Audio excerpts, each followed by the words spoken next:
দর্শক, যৌথ অভিযানের আরও খবর জানাতে আমাদের সাথে সাভার থেকে সরাসরি যোগ দিচ্ছেন সহকর্মী জহিরুল ইসলাম খান লিটন। লিটন, আমাকে শুনতে পাচ্ছেন? লিটন, শিল্প অঞ্চলে যৌথ বাহিনীর তৎপরতা কেমন দেখছেন আমাদেরকে জানাবেন।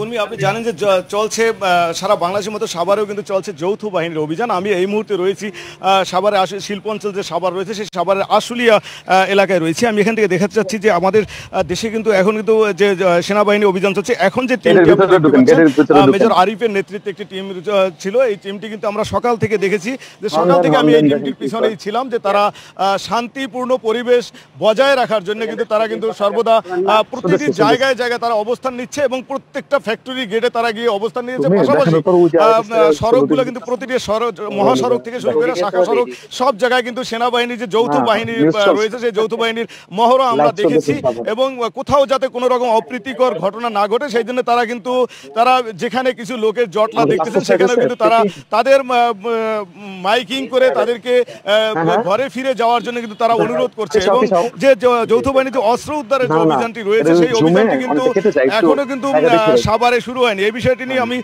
এখানে যিনি মেজর আরিফ রয়েছে আমি তার সাথে কথা বলেছি। তিনি বলেছেন যে এই মুহূর্তে তাদের কর্মকাণ্ড রয়েছে যে সাভারে শুধু যে অস্থির পরিস্থিতি রয়েছে সেই অস্থির পরিস্থিতিটাকে স্থির করাই তাদের কিন্তু এই মুহূর্তে মূল লক্ষ্য উদ্দেশ্য। এরপরে পরবর্তী নির্দেশনা পেয়ে তারা কিন্তু তাদের কার্যক্রম চালিয়ে যাবেন এবং পরবর্তীতে তারা কিন্তু এভাবে যাতে কোনো রকম অস্থির পরিস্থিতি এবং সাভারে অনেকগুলো গার্মেন্টস শিল্প কিন্তু বিভিন্ন দাবি দেওয়ার প্রেক্ষিতে বন্ধ রয়েছে। উর্মি, এই ছিল আমার কাছে যৌথ বাহিনীর অভিযানের আমার কাছে সাভার থেকে আজকের মতো সর্বশেষ তথ্য।